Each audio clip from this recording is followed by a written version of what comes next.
You are looking at Julian's pronunciation guide, where we look at how to pronounce better some of the most mispronounced words in the world, like this other curious word. But how do you say what you're looking for today?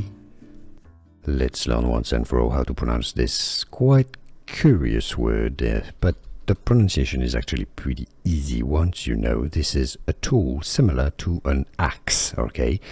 The pronunciation in English is as adze, alright? So it can essentially pretty much ignore the E at the end, and you have an A sound, A, not A, a D and a Z. Adze, adze is how you pronounce it, so not adze or adze, adze. And now you know.